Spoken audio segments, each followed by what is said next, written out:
Hello, everybody, and welcome to Thought Raid, a show where we take on thoughts and find better ways of thinking about them. I'm Brandon Brown, owner of United Gamers Nations and a lay counselor, and with me today is the wonderful Tim DeNock of Break the Meta. Hello! And today is Get Naked Monday, where we metaphorically get naked and talk about things that we are currently processing and going through, and just to kind of once again kind of go through the process for those who may come to be new and they're just now coming across this video. We do what we do on this day because we want you to know that we're not perfect people. I may be speaking for myself. Maybe you're perfect, but I'm not perfect.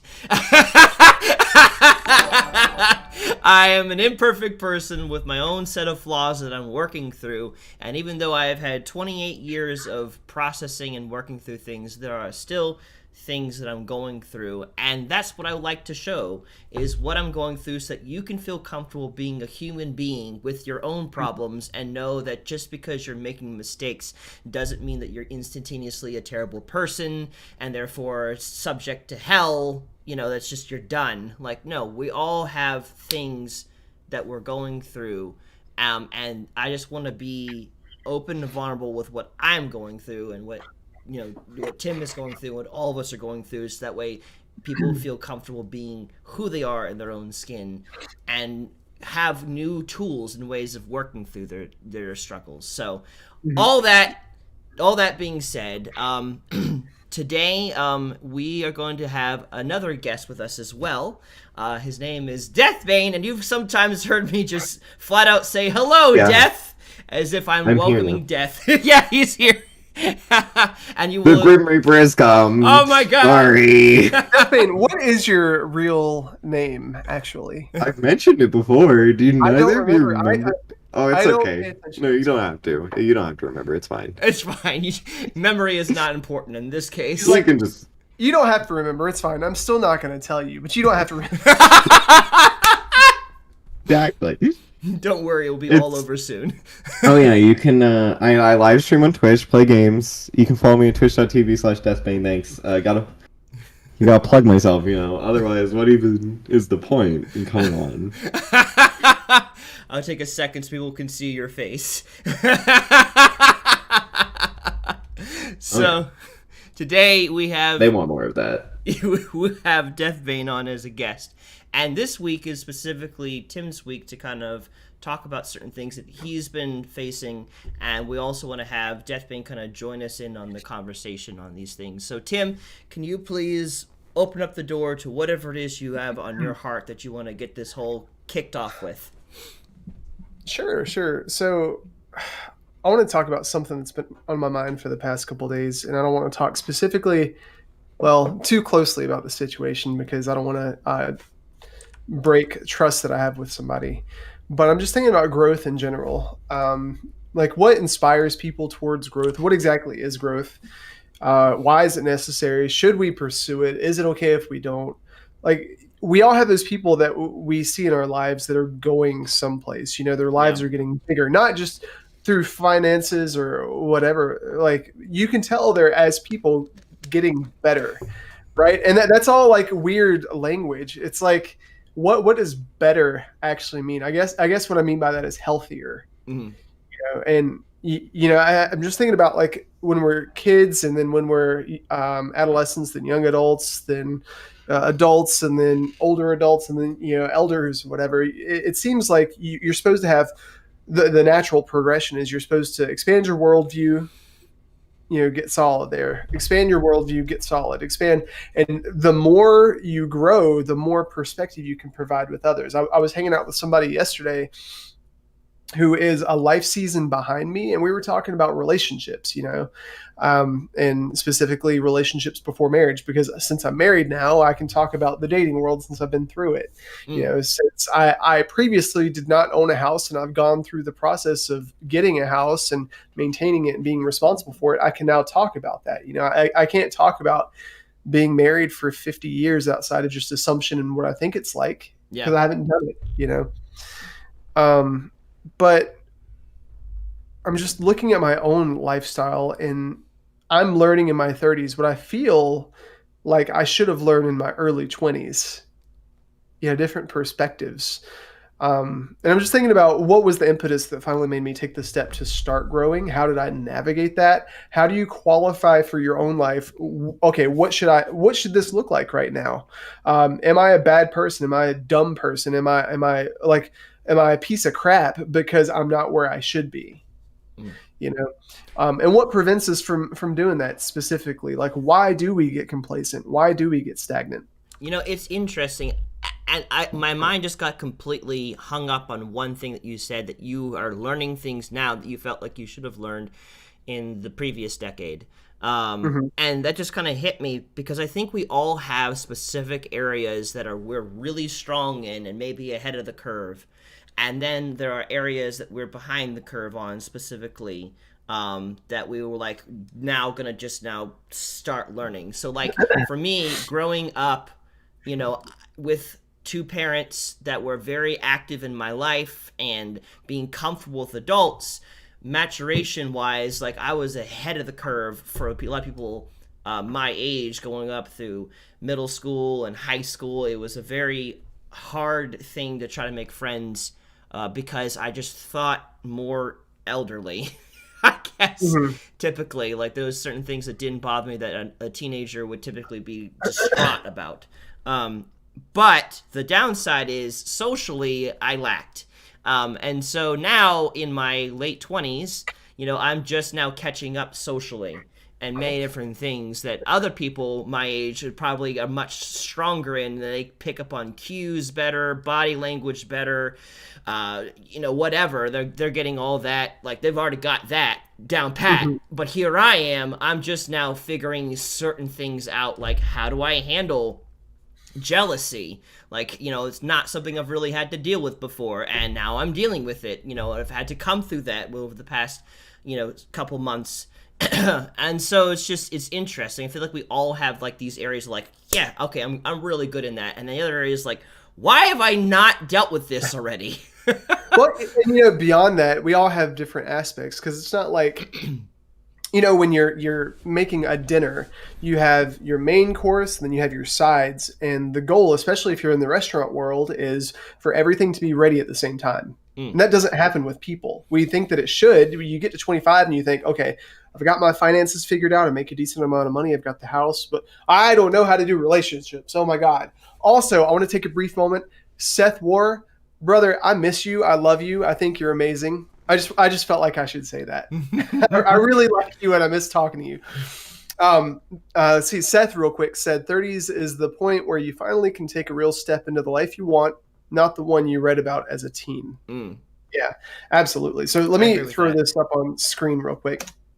So in typical thought raid fashion, we have to define what we're talking about so people know what we're talking about. So this is how I guess I define growth. And I'm curious if you viewers have any different perspectives on it. Brandon, Deathbane, if you guys want to weigh in on your definition. But I think for me, growth is increasing your capacity to view and respond to the world around you in a healthy way,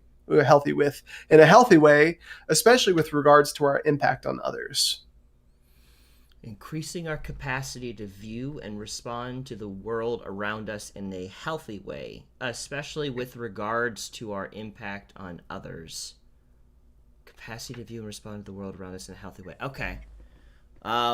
What are your thoughts on that? What are your thoughts on like the definition of growth, Deathbane? Well, at least with your definition of growth, I'm not like I think that is what you want for growth. You want it to be a healthy way.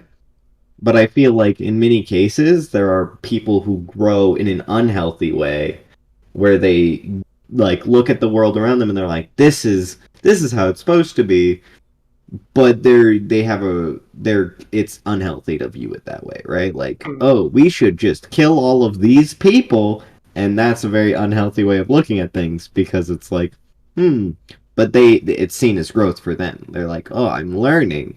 And it's like, but you're not learning right. So you're specifically looking at growth as not just in the healthy fashion, but also in the unhealthy fashion. Yeah, because I think there's multiple forms of growth. There's positive and negative growth, and it's like so that's a positive growth. That's a positive growth mindset right there. Is you're growing to improve, but sometimes they grow in a way that is actually a detriment.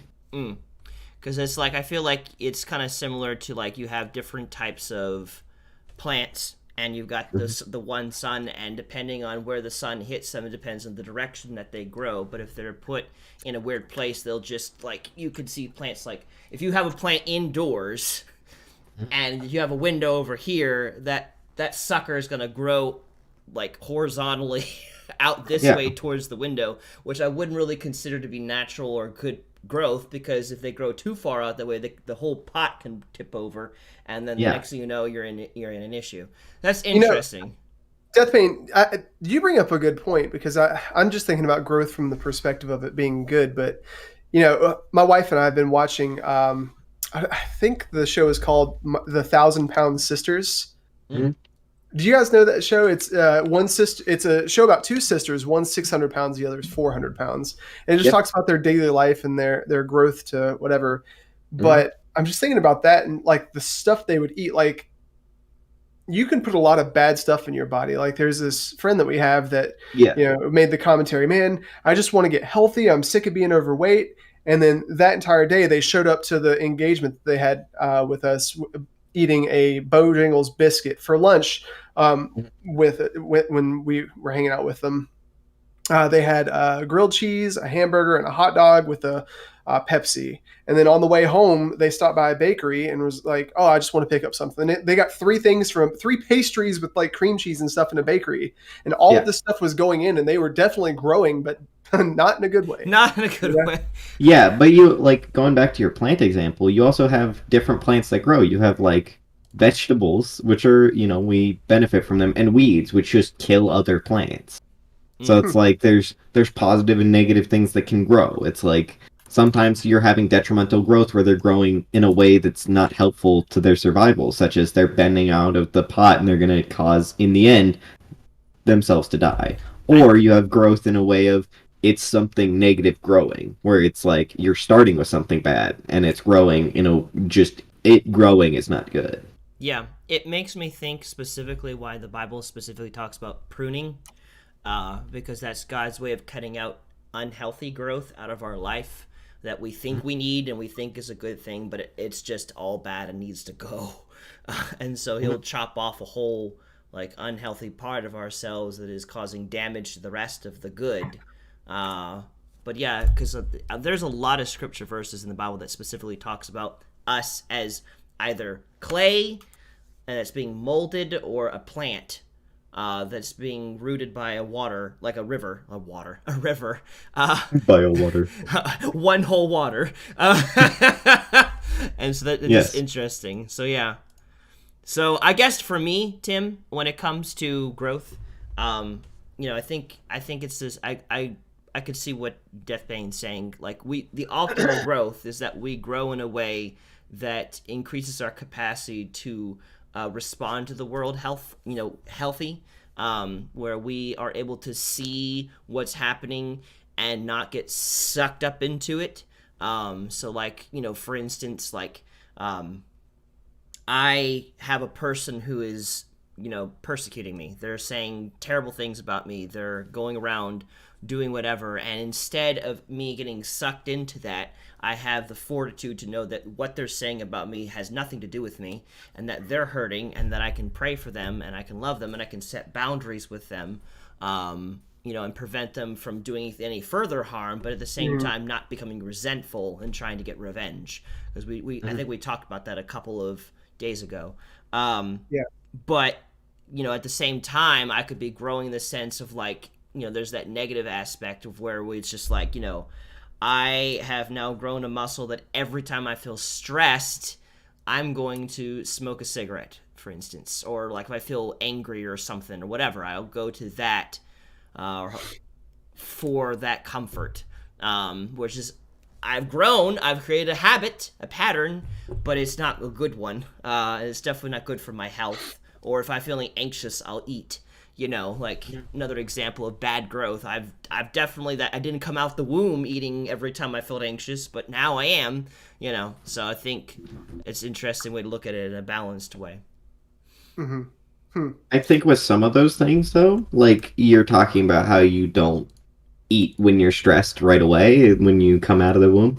But it's like some of those things grow in turn. Like this is a good activity. Eating food is good. Yeah. So you're like, because it's a good activity, when I'm feeling stressed, I'm going to do this because it's good or whatever. So you turn something that could be viewed as a good thing into a bad thing by having it in excess. Right. Or with the smoking, right? It's like, it's not necessary. Like, sure, smoking is overall bad, right? Yeah. But for some people, it's a thing that they do casually or whatever, right? Or drinking. Some people drink casually. But it's when it comes into excess that it really becomes a problem. So it's like in some cases that growth comes in turn with something. It's like because this view is not bad, they're like, oh, it's not bad that I'm doing this, and then they in turn do it with something else because they're like, oh, I don't like feeling stressed, and this makes me feel less stressed, so I'm going to do those two things, and boom, it's not that bad because it's making me feel less stressed, and it's not a bad thing on its own. Every plant, but then it's getting to excess. Every plant's going to grow in two different directions. It's going to grow downward into more nutrient soil, and it's going to grow upwards towards the sun. So it's obviously going to grow into particular areas that have nutrients. It's just it doesn't recognize that area is much less nutrient, as it needs to be completely, fully, and healthy. So I can look at that as an example of like, yeah, food in and of itself is not a bad thing. Obviously, we need it to live, but we only need so much of it to live. Yeah. So yeah. So this next thought that I have is I was gonna ask something simple like why would we want to grow, or why should we grow? But I think people know that to an extent. I think we all know that there is an expectation for us to grow, and life carries you through different seasons and opportunities and expectations for you to be responsible for yourself. Just those present themselves. It's natural. But I'm thinking about this quote that I read the other day, and this isn't the exact quote, so I don't take credit for it. This is just a summation of it. It's not that you don't have motivation specifically to grow. You just have motivation towards something that's not currently being observed. And I just think that's kind of interesting because people have a tendency to get complacent where they're at and to not grow, right? Mm-hmm. But the natural design of things is that we do grow. Right. I mean, think about tomatoes. My mentor used to tell me that tomatoes are never stagnant. They're either getting ripe or they're getting rotten. It's one of the two. You're never at a standstill. Same as for humans. I mean, look around you. Either we're putting the world together or it's falling back into entropy. It never stands still. There's no such thing as you can't make things stand still. It is impossible. And even if you think you can make things stand still, there's forces at work that there's something being traded for that.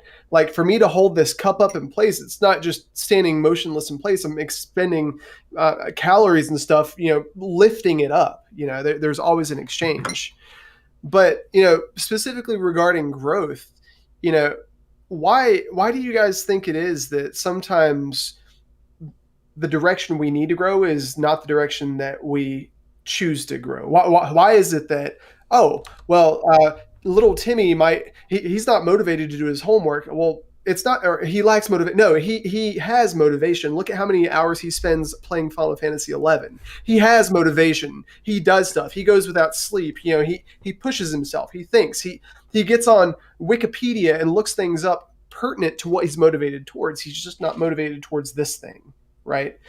So what do you think that is that causes us to not want to be motivated towards what we need to be motivated? I think it can be based on, because everyone has their own values on what they see as important, right? And what they find interesting. And one thing, at least for me, when I'm told that this is something I have to do, right? This is something you must do. It makes it 1,000 times less interesting to actually look into that thing because it's no longer something that I'm choosing to look into. It's something that I'm like, this is now an obligation of me instead of something that I'm choosing on my own free will. And I feel like that can be a reason behind sometimes why you're like people don't do things that should be beneficial for them. It's because it's not their choice to do it, even if it is beneficial. It's like, especially with like school for most people, it's mandatory. School's mandatory for almost everyone, and so it's like that's no longer an activity that they're choosing to do to improve themselves. It's an activity that they have to do because, your parents or the government or whatever is saying. Go to school. Mhm. I would almost want to dive deeper into that specifically because I've been in a similar situation when it comes to like my role play that I do on UGN. We have this text-based role play that we're doing, and it's been going on for it's going to be 4 years this year, which is amazing. And there's moments where, like, they want me to be involved in a specific regular basis, and it's something that doesn't pay me money, and they want me to have a specific reaction to whatever is going on and to read every little detail that's being put out there, and it's just like, I don't want to. The fact that you're wanting me to do this makes me want to do it less. And so I had to like do some digging into like my reasoning as to why I did not want to do that, because I was invested emotionally into the role play. I wanted to do it, but everyone's expectation for me to do it made me want to do it less. And then I realized through talking it out with people, I think part of the problem of what made me not want to do it was not the fact that they want me to be involved. It was expectations that I was specifically putting on myself by proxy of them saying you should do this. So like, for instance, one of the community members who has been on the show a couple of times, Axeman, he is the memory of an elephant, like very able to remember things. I don't. I have the memory of a goldfish sometimes. Like, I can barely remember what I did yesterday, depending on what it is. So, like, I'm trying to hold myself to Axeman's standards of memory, and I just can't. And so every time they want me to be more involved, I want to be less involved, and I realized it's because I was afraid of failing, and I was failing them, and so I wanted to be part of it less so I didn't have to fail as much. I didn't have to go through, like, not being able to put in as much as they want me to put in. And so it was those nuances that specifically prevented me from wanting to grow, like thinking again of like what would prevent me from wanting to grow. Well, in the case of wanting to grow more involved in the role play and be able to do it on a consistent basis, fear of failure, of letting people down, of not being able to obtain a specific degree of memory, like all of those things specifically sucked the inspiration out of me and not want to continue investing into something that otherwise I am very invested into. So it'll almost want to like dig into, like, it's like if someone says, you should do this, Deathbane, and it's like, well, I don't want to do it anymore. Well, why? Like, what is it that having that sudden, like, you should do this suddenly just like takes the interest right out of it?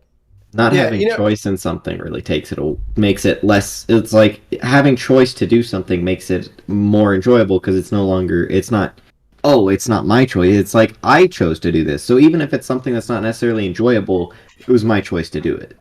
Yeah, my father-in-law sent me a sermon, not really a sermon, it was more like a podcast by a guy named Greg Boyd. And it was talking about the difference between, in the Christian world specifically, between Calvinism and Arminianism. And for those of you who don't know, the difference between those two doctrines is one believes that we have freedom of will, one believes that we're predestined.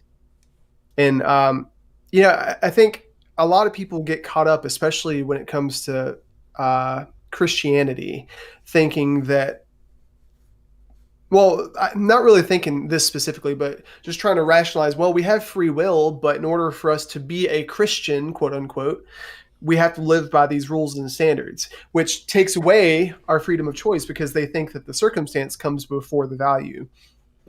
I'm just thinking about that because, if there was a qualifier where you have to do something to be good enough, you have to do something to be okay, you have to do something to be salvageable or valuable, it takes all the enjoyment out of the process and it makes you feel obligated. I think Deathbane bringing that up is so brilliant, just thinking, okay, well, what inspires somebody towards growth? The freedom to choose it at their own behest. That's not the right word. Choose it on their own. Yeah. Choose it on their own prerogative and then, navigate that in the time that God gives them with grace. Or do they have to do this before they can even get started? Like the choice has already been made for them. And honestly, man, every time I've talked to somebody who's had a hard heart towards Christianity, it's been because there have been people that have imposed expectations of you have to do A, B, and C to qualify as a a son of God. Like God's not going to love you unless you stop being a homosexual, or you stop drinking so much, or you stop sleeping with your girlfriend. And that's not true at all. You enter into a relationship first, and God gives you the freedom to do so and supports you as you go through it. But I don't know. I just think there's a lot of wisdom in understanding that in order to grow, you have to have the freedom to do so. At the end of the day, absolutely, yes, you need freedom. To have something, you must be willing to let it go. And if you let it go and it's still there, then it's specifically yours. And so, like, if people don't let go of you, like, that's very exhausting. Like, like, for whatever reason, like, I think of in terms of relationships. Like, the refrigerator magnet type person literally repels me. Because it's just like every little bit of me is being sucked out. Like I have no will in this relationship. I don't want to be a part of it. But the person who is not like that and gives me the opportunity to pursue after them, it's like I can't get enough of that person. It's just like it's a whole suddenly the tables are turned, and it's just like a completely different experience. Even if they're not healthy, the fact that they are not like clinging on to me is attractive. So in the same way of like, like at the end of the day, it's not love, it's not growth, true growth, if we don't have the ability to make the decision whether we want that or not for ourselves. Otherwise it's just artificial growth, and it's something that won't be sustained by the time that the requirement to do that is removed. But that being said, and we don't have to like level out here, or we can keep moving on. But like, I'm just curious of like I feel like the surface is when someone starts saying that this is, the way things are, how you should do things, it makes you not want to do them. That's the surface. I feel like there's probably something underneath that's supporting that. That's the actual reason why that bothers you. Just in the same way that the role play bothered me. Because I actually had, fear of failure, feeling bad about myself, stuff of that nature, and therefore their expectations crumbled me. Whereas, like, someone can give you the same kind of, like, Deathbane, you should do this, and it won't have any kind of impact on you at all, because whatever is making you not want to do it underneath it is properly dealt with. Mm-hmm. Yeah, and I think especially when people are feeling scrutinized, they begin to make excuses for themselves as to why they shouldn't grow. And when I say scrutinized, not just by people, but by expectations of the environment and expectations of the culture. But what do you think, or what do we as people think inhibits our growth? What are your thoughts, Deathbane? I think it kind of just depends on the person, because I feel like for me it's having people force me to do it, and at least that's how I see it. Like when you're like, you got to do this, that's what inhibits my growth. But I know for other people it's not having people want them to do something, right? It's like they want that person to be like, hey, come do this for me, because then it's like they feel like they're needed in that activity. So it's just like, it's dependent on the person, I really feel. But I feel like if you put too much expectation on anyone, it's going to make them crumble. Oh, yeah. Especially the internal pressure of your own self. Mm-hmm. We are our own worst critic. Yeah. I would have to say that specifically what inhibits my growth, anxiety, definitely inhibits my growth, because that comes connected to the anxiety is, am I doing enough? And then that am I doing enough is where that over expectation comes from. So as I begin to feel like I'm not doing enough, I increase in anxiety, and then the anxiety just makes me want to shut down and reduce everything I'm doing down to a minimum until I can deal with that anxiety. And so it just slows the process down. Trust issues inhibits growth. Not trusting God, not trusting other people. Primarily those are the only two things you have a hard time trusting in general. But you're not trusting myself. That was another area that I think sometimes inhibits my growth, where it's like, I don't trust that God has the ability to take care of this problem for me, so I'm going to continue working hard at this, because I'm probably doing something that is inhibiting God from being able to help me in general. Even though God is capable, my actions prevent him from being able to do something because he is not going to force himself on me. So then I get stuck in this self-destructive spiral of just anxiety. And there I just end up, if it gets bad enough, I end up on the floor. Yeah. When I was thinking about this, I wasn't necessarily thinking about it from the perspective of what actually inhibits our growth, because I know that when people don't grow, and especially when they're living an unhealthy lifestyle, they're making lots of excuses for themselves of what they believe. And so when I talk to people, a lot of them say, well, here's why I'm not growing. And they blame their circumstances or their environment. Like, oh, I didn't go to college because my family was poor growing up. Or, I can't get healthy because the people around me are unhealthy. Or, I can't get into a good relationship because I'm a piece of trash.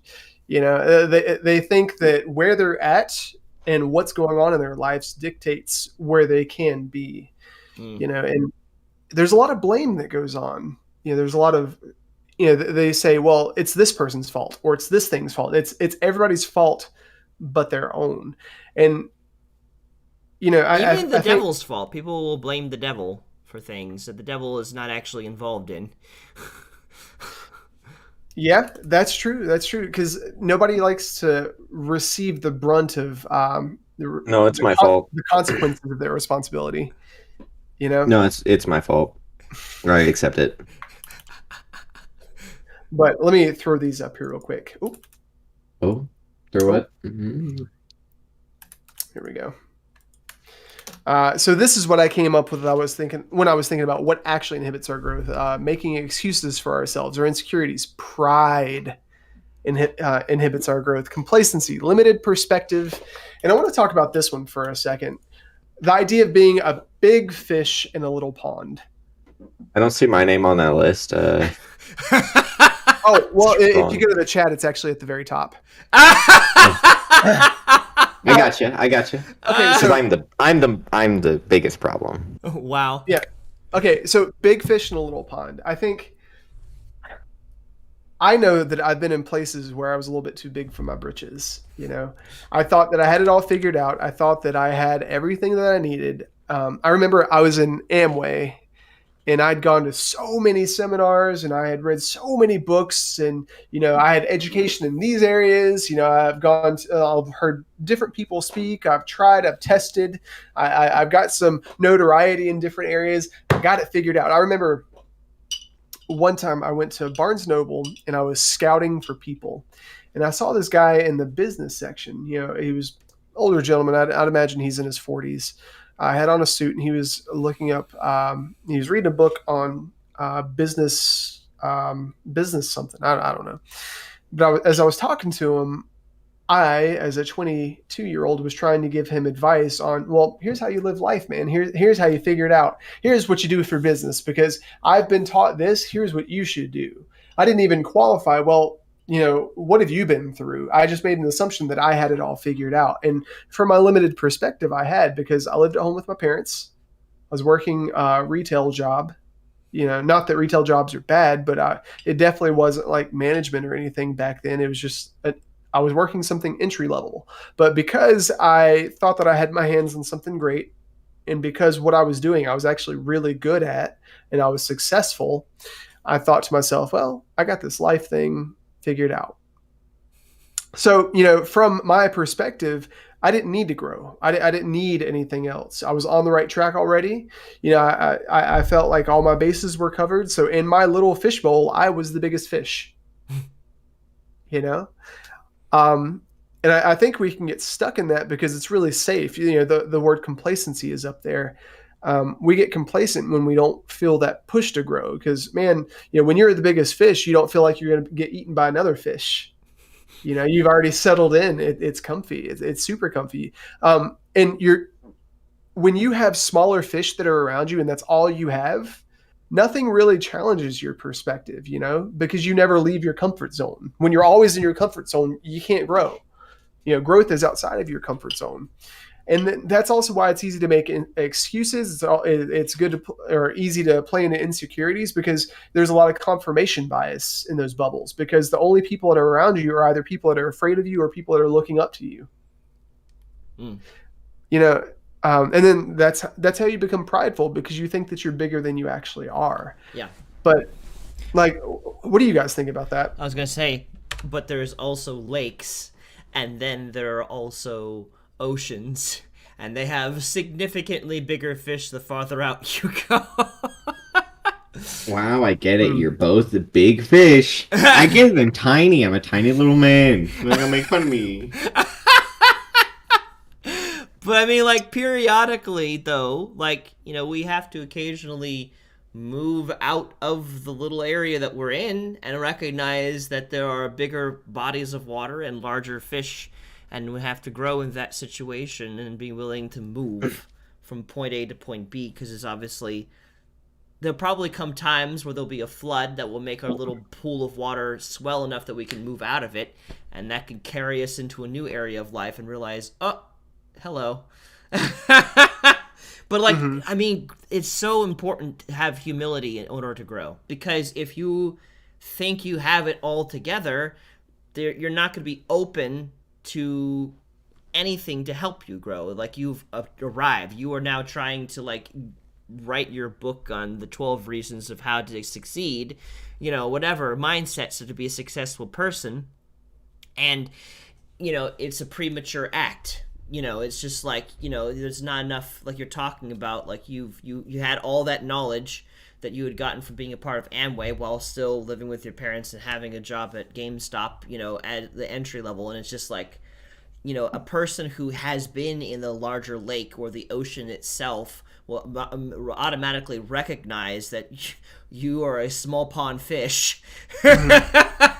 And you need to learn, and like, it's humility that unlocks the ability for that was not intentional. That unlocks the ability for us to be able to expand and to grow and to learn more and to be open to hearing what other people are trying to say to us and what God is trying to say to us, specifically. Yeah, you know, I remember when I first quit Final Fantasy XI, I had decent gear, and I was pretty good at the game. You know, I by far was not the best person at the game, and I didn't have the best stuff. I was probably in the top 20% as far as like skill and acquisition of items and stuff, you know. But I remember thinking to myself, what am I going to do with my life? Because it was my life. Well, what am I going to do with my life if this ever goes away? Like, because games aren't going to last forever, right? Unless you're World of Warcraft, you know. Things just age out, right? You know. And I was just sitting there thinking, I remember this so vividly, because it's what I spent 90% of my thought life on, and a lot of my time in, and it's where my social life was in. And I remember thinking to myself, what am I going to do when this dries up? So when it's no longer relevant, when people stop playing, what am I going to do with my life? And I got really depressed. I was it made me feel really bad, because I had nothing outside of it, you know? And then you thought about it, and you're like, I'm going to meet this kid named Deathbane on the internet, and boom, my life's going to be right on track once again. It's a very specific thought you had. I mean, yeah. It just came to him, right? Yeah. So what causes people to give up? Because, you know, if we're supposed to be going from season to season to season, growth, you know, increase, if that's how we're designed, because we are designed to do that, what causes people to give up? Interesting. Are you asking in general, or are you asking specific?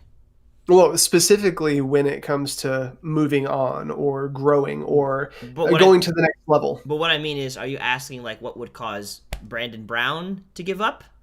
Or are you asking like people in general? That's what I'm saying. I guess just in general. Okay. Because that's a whole different. What are your thoughts first, Deathbane? Though I want to hear your thoughts. I think it's very dependent on the person, because it's like, for me, what causes me to give up is if I don't think I can do it. Because like, English. English is a hard topic for me. And when I get Me too, brother. Yeah, exactly. And then I get like a hard English assignment and it really demotivates me because I'm just like, this isn't something I feel like I'm capable of. Even if I know I'm capable of it, right? Like, I know for a fact any English assignment I get, I can do, right? I am capable of it. But thinking about it, it's just like, oh, this is something that really drags on me. It's like a bigger weight than I feel like I can handle, even though I know, like I mentally know, but just something else is just like, that's more than I want to deal with. I understand that. And thinking about my own stuff, things I know this is not what you specifically asked him, but since you brought that out, just thinking about things that would specifically demotivate me, or make me want to like give up entirely. There was actually a point in my life where like confrontation was one of those things, like the thought of having to confront someone. I just didn't want to deal with that. So instead, I would try to come at it passive aggressively, which only made the situation much worse. But that was one thing that made me want to give up on in certain areas. But like personally, though, yeah, I think in very similar ways with you. Like if I didn't think I could do it, I didn't want to do it. If I wasn't good at it immediately, kind of thing, it was just like I don't want to do it, or like it felt like it was too much work. I didn't want to do it. But like thinking about it from like a more broader perspective, like if we were gonna say what anyone would go through that would cause them to want to give up, I would say those same things that we listed, but also yeah, I think a lot of people look at the amount of time that kind of goes into something, and they look at their current skill level, and they're like, nope, like I don't want to grow in this area. I don't want to do anything with that because it's going to be painful. Like it involves pain of any sort. Like for instance, what makes me give up working out? The pain. Yeah, the pain of the physical pain of like being short of breath or things of that nature, the humiliation of being behind the ball or the curve with other people. That would be another example that would prevent me from wanting to work out. In the past, it used to. So the pain of humiliation, the pain of the cost. You know, I think people, they look at what would cost of them to want to do something and give up because they feel like it's too costly. Whether that means it takes too much time or it takes too much money or it takes too much, effort, whatever. I think those are all reasons that would stop a person. You're just like, well, or like, for instance, maybe they'll start and like, all right, I am committed to getting out of pornography. Just as an example, let's bring the counter back to zero. And they get started and they don't immediately get out of it within the first month or the second month or the third month. And they're like, you know what? If I'm not out of it by now, clearly this is just a part of who I am, and I'm going to just stop trying. I'm just done. Because that's definitely been a problem that I've also struggled with. So I feel like if they don't see the results they want within a certain time frame, they feel like it should be acceptable for it to happen in, done. They give up.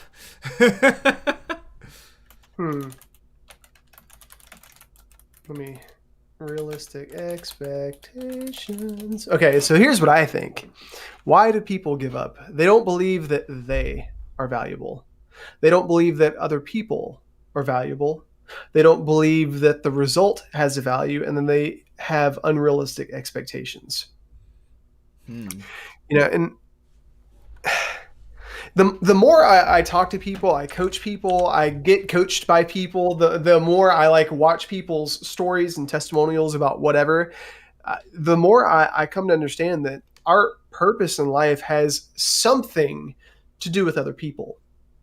whatever first of all, you are valuable. You have value. Oh yeah. You also have a purpose. Is it predestined? I don't think so. I think there are goals for your life, but God is creative and he takes you in any way because he wants to pair with you and choose things and do things, right? Yeah.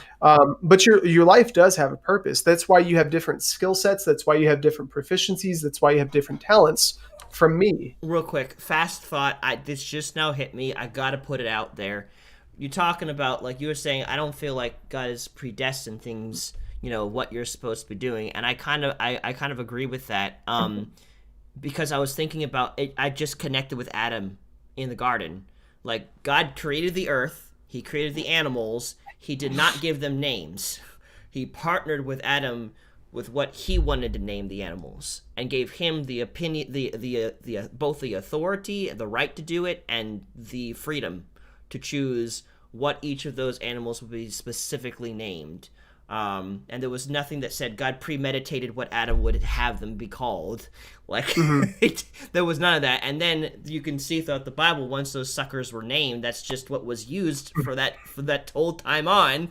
Like, Dude, also with Adam, if you think about the idea of being predestined, and look at all the dudes in the Bible that God was like following.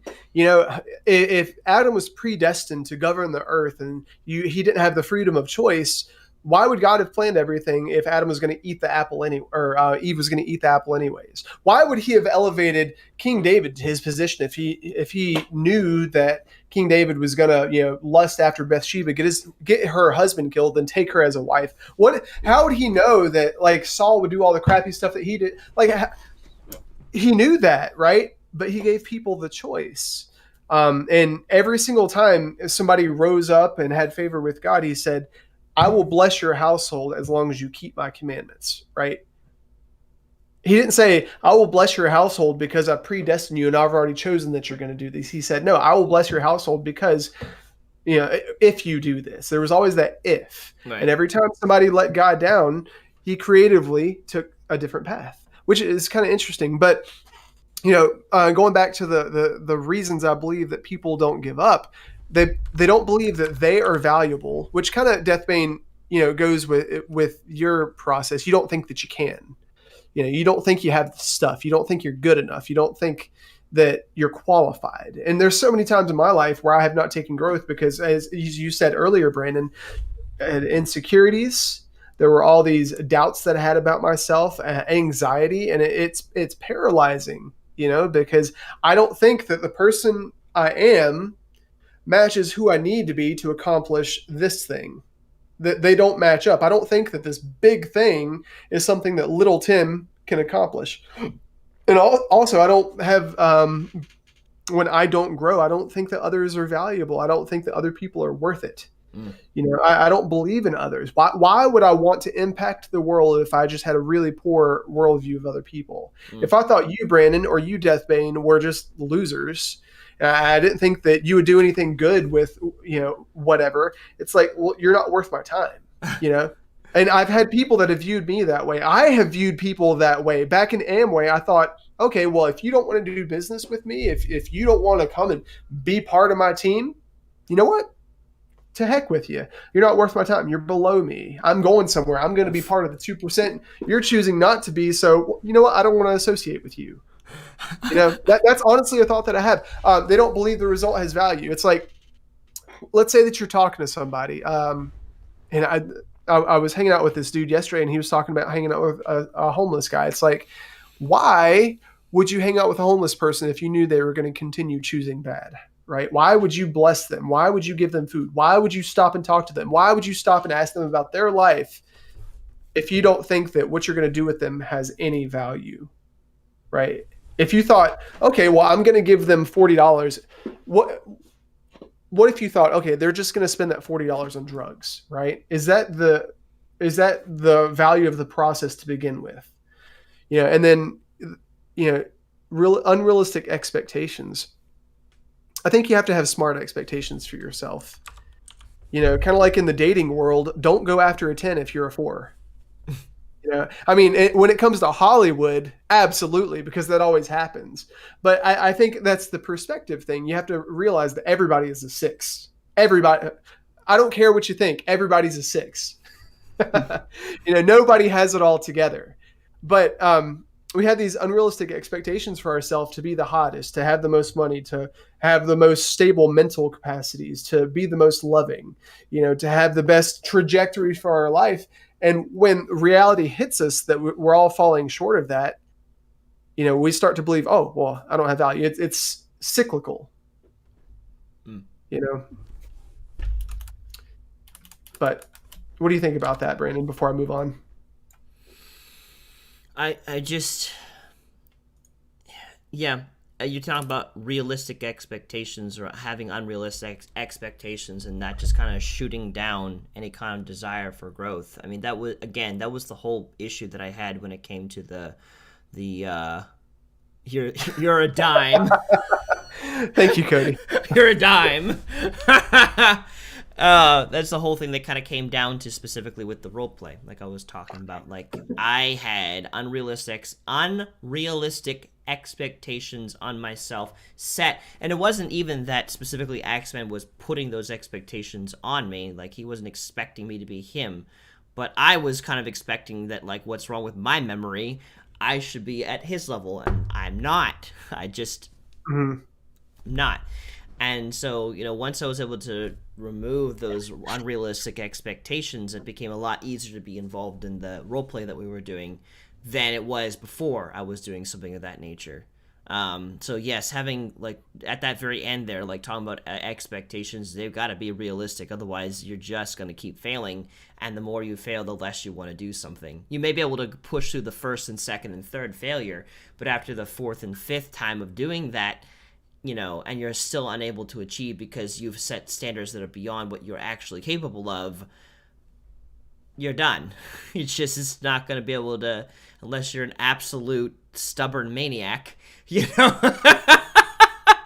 that refuses to, actually put the circle in the circle hole,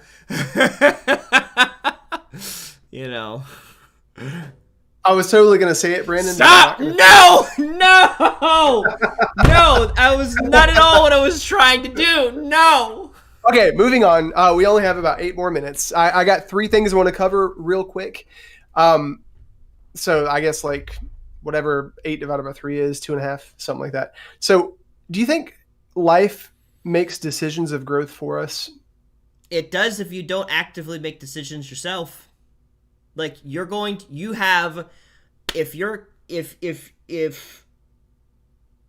I don't know if they've scientifically shown this. I feel like they have.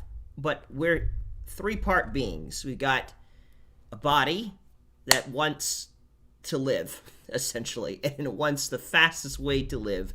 The most convenient food, the most convenient whatever it needs to function at peak performance. It wants to achieve homeostasis.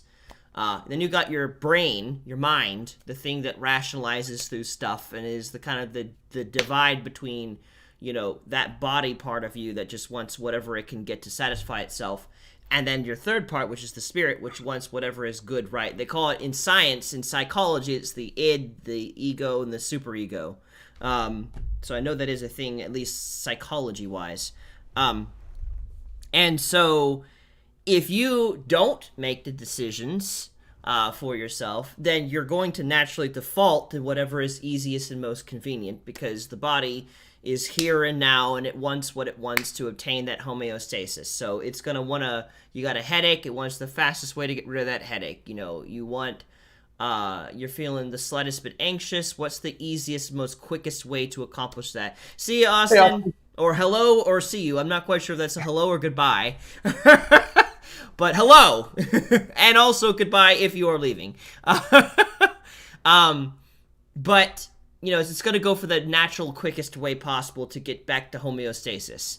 But if you make the decision in your life that I'm going to go this direction, then life doesn't have so much of a chance to. There's still going to be some things that are just out of your control. Like, the pandemic is out of our controls. No one decided they wanted to be locked up in their house more frequently than usual, and not be able to, have to wear a mask all the time. Like, this is out of our control. So sometimes life does just hit you out of nowhere, and you have no control over it. But on the day-to-day minutia, we do have the ability to decide, I'm not going to go down this path, or I'm going to go down this particular path, but it's a conscientious effort to do that. Yeah, I'm just thinking about, like, and let's talk about finances for a second. I remember, and I've referenced this before, I had a credit card one time that had a $3,500 limit. I got to the limit and I didn't pay the bill.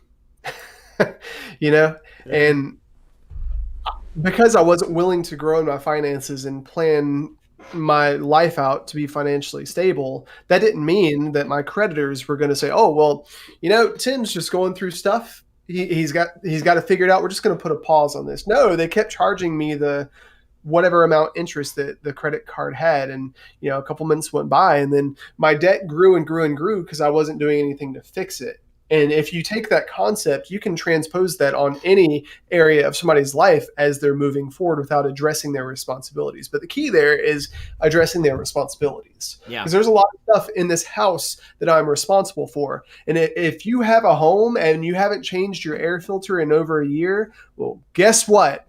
That's one of the things that you have to pay close attention to, because like those things get nasty super quick.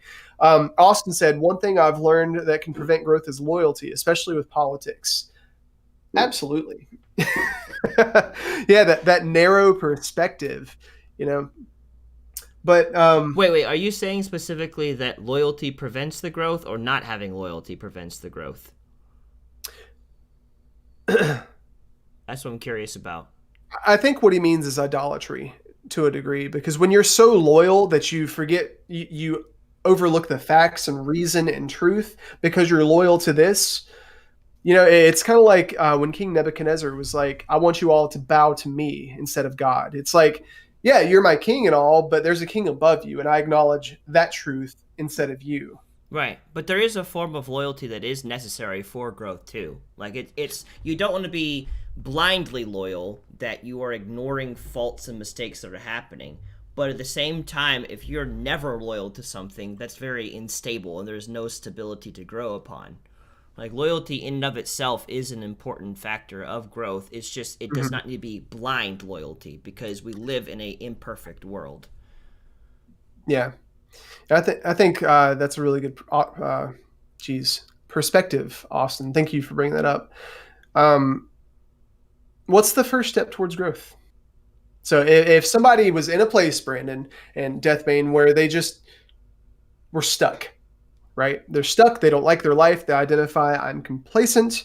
They identify, well, I don't have anything that I want to pursue. That is just like big fish, little pond. Don't see any issues with it. But they identify, okay, well, something's got to change. At least a small degree, something needs to change. What's the first step? I want to hear your thoughts first, Death.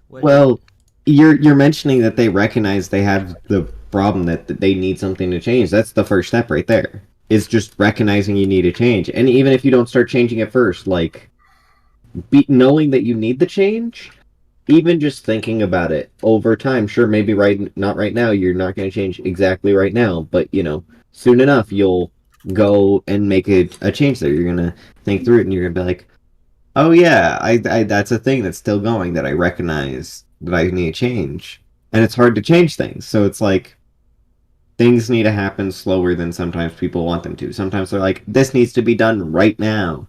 I want to stop doing X activity. I don't want to be drinking anymore. But it's like, you need to take it in phases. You need to first recognize it's a problem, and then you'll plan out what you need to do, and then you can start taking some action. And if you slip a little, it's okay, but you need to take it slowly, because if you try to go all at once, what's going to happen is it's just going to crash down. You're just going to be like, oh, I'm going to stop this, and then you're going to stop, and then it's not going to work. Mm-hmm. Ooh. I want to fix this right now. Where have I heard this before? I don't know. Me? Every single time I hop in here, it's I don't know.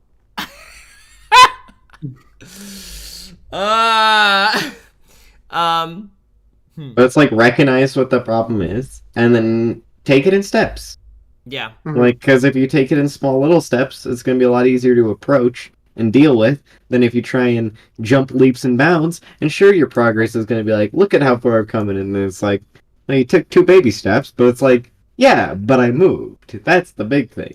Because if Yeah. you try and jump forward and you're going up this hill, and then you tumble all the way back to the bottom, now you're hurt and you're still at the bottom of the hill. Versus you taking your little baby steps, and then you're like, well, at least I'm forward now, and I'm comfortably here. yeah. Yeah. It's weird. There are some areas where I do exactly that, and I just take small steps forward. Like, for instance, eating. Mhm. I change my diet one little thing at a time. Like, just Mhm. recently, I decided I'm cutting excess macaroni and cheese out of my life because I've been having too much of that, and replacing it with other types of foods. Yeah. And I'm also cutting out chips in turn for hummus and pita bread. I love. Oh, it's so good, Tim, with a little bit of bell pepper on top. So good. You can keep your dang hummus and your chickpeas. Oh. Stuff is the devil. Wow. Anyway, Yeah, exactly. He can have it all. It's not for us. it's not for. Oh, jeez. Well, fine. Maybe your taste buds just have not arrived, but whatever. Maybe one day. Anyways. Brennan, going back to the question, the first step towards growth is self-awareness, and I think you need some when it comes to hummus. But in all seriousness, getting on track because we're running over. But- I think the first step towards growth is just self-awareness, not specifically saying, hey, here's where I've fallen short, but self-awareness of, hey, what is my value? Right? Just because let's rewind to this time last year. I just lost/left my job, and I was trying to qualify my value as a person. I was feeling really bad about myself, but also really excited because there was a new opportunity. And the biggest thing that God worked with me on in the past year was how I viewed myself. So before I can help other people, kind of like when you're getting on an airplane, the stewardess shows you how to put on a mask, and she says, before you help somebody put on their mask, you have to put on yours first, right? So before you can grow, before you can do anything at all, you have to realize that you're worth it, right? Because that defeats somebody. Why would somebody grow if they're thinking this process isn't worth it? I'm definitely not worth it. I'm worth what I've got right now, I guess, you know? But it's self-awareness. Like, I am worth this. I'm valuable. Also, that introduces the question, what is my responsibility? What can I do for myself that only I can do? And what am I projecting onto other people that I think they're responsible for that I'm actually responsible for? That's a big thing. Because if your self-growth and the way you see yourself is qualified by the responses and by the actions of another person, well, guess what? Nobody cares. Nobody is going to care enough about you to fix everything for you. They'll try, but that's something that you have to carry throughout your life. Every day you wake up and take a breath, that is because you have the opportunity to take responsibility for yourself. And guys, if you don't identify what you're truly responsible for and take back what you believe is somebody else's responsibility for your own, you're not going to go anywhere. Yeah. And so I think just like See, Austin. Yeah. I think like just like a closing thought towards like the first step towards growth again. Like we recognize, maybe a second step that once you've recognized that there is a problem, then I think the next step from there logically is to not do it alone. Like I think it's really good to have other people there with you to help you through that process and stuff, because I think like growth is really hard alone. The tallest trees in the world that we're aware of, I think, is like the redwoods or the sequoias, and if I remember correctly, their roots are interconnected. Like they are as tall as they are because they're interconnected over a long radius distance, and therefore they are the largest tree that there is. So imagine, you know, if those gigantic trees are able to sustain themselves simply by being interconnected roots, how much more as we as people need each other, I feel like, you know, if we're going to become bigger and stronger and to grow to the fullest potential. Yeah. So, yeah. Well, I want to wrap this up with one last question. Oh, okay, sorry. No, it's okay. So the initial question was, what's the definition of growth? Why should we grow? Whose responsibility is growth, and all that? And we just talked about what's the first step. So let's say you've taken the step, you've identified, hey, I'm valuable. I'm actually worth doing something. I can have an impact. I'm designed to have an impact, as you said, Brandon. Because the Bible says a brother is born in adversity. We are not meant to do life by ourselves. We are not meant to just sit in our little cubicles at home, which is really tough because COVID has everybody sitting in their little cubicles of confirmation bias at home. We're not meant to do life alone, because as you go on the internet and as you do things, when you get complacent, you get comfortable, you seek out only what's comfortable. So let's say you're taking the step. You're identified. I need to do this. I got to grow. How do you maintain that as a lifestyle? And how do you maintain that without stopping and saying, "Hey, I'm comfortable. That's it." Again, people. I don't think I would be halfway as comfortable with what I'm doing maintaining growth if I didn't have other people to either A, prod me, or B, comfort me, or an equal measure of prodding and comforting, because it's just like, there's moments where it's just like having someone say, Brandon, get up. You need to do something. You need to do something with your life. You've been sitting there this whole time doing nothing. Like, honestly, yes, I don't need condemnation. Don't start making accusations against my character. But at the same time, to say, Brandon, you're more than this, and I want to push you outside your comfort zone, very helpful. And then once I'm doing that, to continue to help me continue going that direction, comfort, because it's like, am I doing the right thing? Is there an end to all this? Is it worth it? Just having someone like, yep, I've been down this path. You're doing good. Keep it up. Like, those two things together, people are very important to maintain a lifestyle of growth without complacency. I think if you are isolating, it's really easy to become complacent. Mm-hmm. Yeah, just invite me onto your streams. Done. Perfect. People, right there. Well, Deathbane, what do you think? How do you maintain a lifestyle of growth without complacency? Challenge yourself. I mean, the thing is, it's like, it's harder to do than it is to say what you need to do. Because a lot of it's really simple concepts, but to actually successfully do these things, it's a lot more difficult than you think. Because it's like, oh, you need to have people who are going to challenge your views, and you need to challenge yourself. But it's like, to actually do that, people don't want to do that. They want to just be, oh, I'm just going to sit in my little box. It's comfortable and safe in here. Mm-hmm. So it's like, there's a bunch of different things you can do, but it's like, to actually do them, that's the hard part, that I don't feel like anyone has. Like, you need to figure that out for yourself, because that's entirely independently based on who is doing it. Honestly, I would say that to maintain a lifestyle of growth and without complacency, sometimes in that case we might need adversity.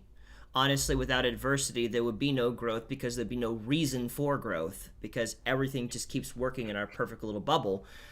And so I feel like sometimes to put ourselves into a risky situation, is like the amount of growth, consistent growth that I have had this year or last year alone, Tim, has been phenomenal, and it has come out of the stressors that I've been under specifically.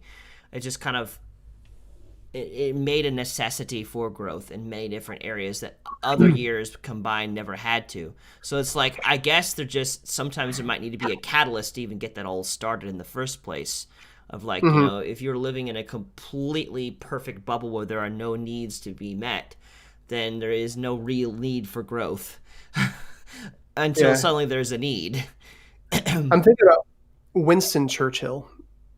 If you've never read his story, go check it out. It's super inspiring.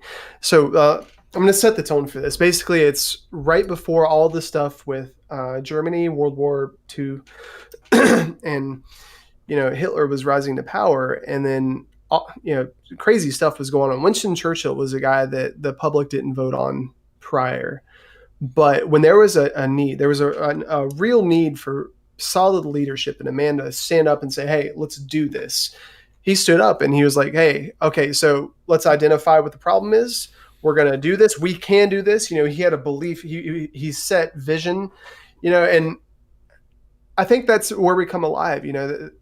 There's a book out there. I agree with most of it. It's called Wild at Heart. It talks about what inspires men to be men and women to be women, and what actually drives us.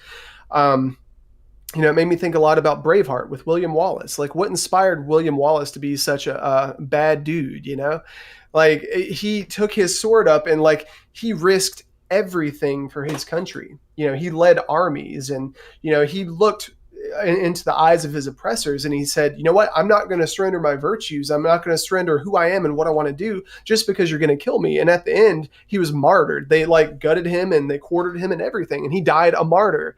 And they said, "Just say the word and I'll end it." And he yells out, "Freedom!" Even on his deathbed, which was kind of crazy, And it's like, how do you maintain a lifestyle like that? And I think you just have to have vision of a purpose that's bigger than you, and you have to surround yourself with people who are going to inspire you and challenge you. Not just challenge you, because if you're only around people who only do things to challenge you, that's not healthy, because you're going to feel these expectations, and we're supposed to be built up by one another. Yeah. Why do you think as Christians our first call is to encourage one another? It's not to, "Hey, you need to change this, and this." We're not called to do that. That's God's job. God's job, the Holy Spirit's job, is to convict people. Our job is to love them. Yeah. Mm-hmm. Right. But how do you maintain a lifestyle of growth without complacency? Have a vision bigger than you, a purpose. Surround yourself with people that are going to challenge and encourage you. But I think the biggest thing is just maintain a lifestyle of humility.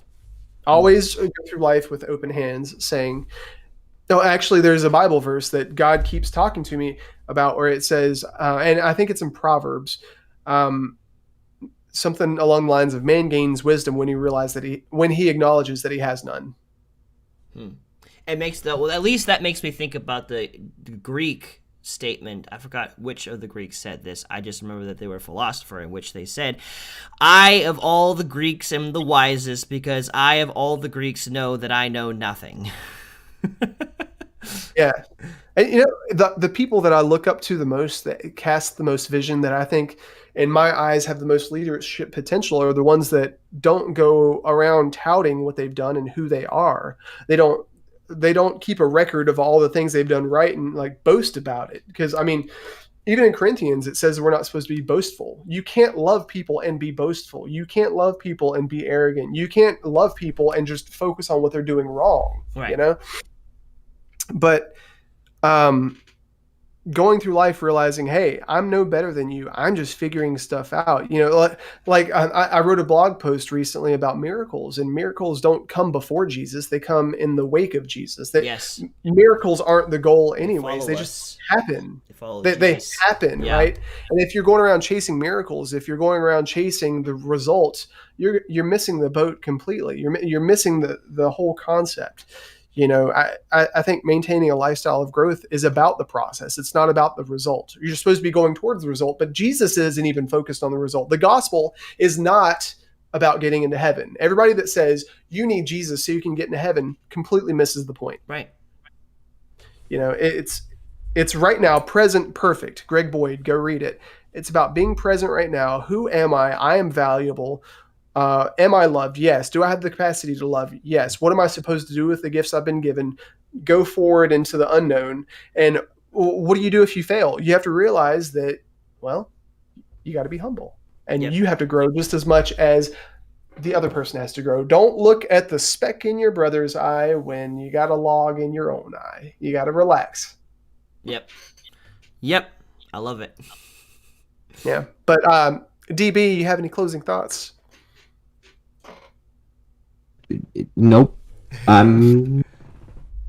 Said what I need to. Cool.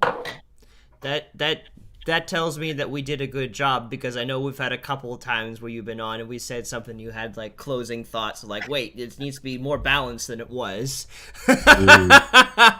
So I feel honored. Awesome. Because this one isn't a very like, it's like we're agreeing on a lot of things. It's not like a very one side versus another. Is it ever like that? With you guys, sometimes. I don't know. I wish I. With you, Tim, all the time. Awesome. Well, I think I'll close it out here then. So, I want to thank you guys for watching. It's been a lot of fun. We broadcast every week on Mondays, Fridays, and Saturdays at 4 p.m. Eastern Standard Time, and we'll be live again this Friday at 4. Well, Tim will have a specific topic that is prepared for you, and you will want to be there for that. If this broadcast has meant a lot to you, I would like to encourage you to subscribe to us on Patreon and to help us out financially, because we would like to continue to grow this into a place where we can make $25,000 per month and hire a bunch of people to help us grow this, to travel, to create new ways that we can engage our community, rather than just doing this live stream, but like actual in-person events or things of that nature. So please do consider investing into us so we can go into full-time with this. Tim and I really enjoy what we do, and we want to continue to be able to do that unhindered by the thought of where's the money going to come from. So I do appreciate that. They could hire me. Yeah, maybe at some point. If we continue to grow past that point, then of course we're going to continue to expand our team. So, I would definitely love to encourage you to do that. But I want to thank you guys for watching. It has been a lot of fun. We will see you again this Friday, 4 p.m. You guys have a good night.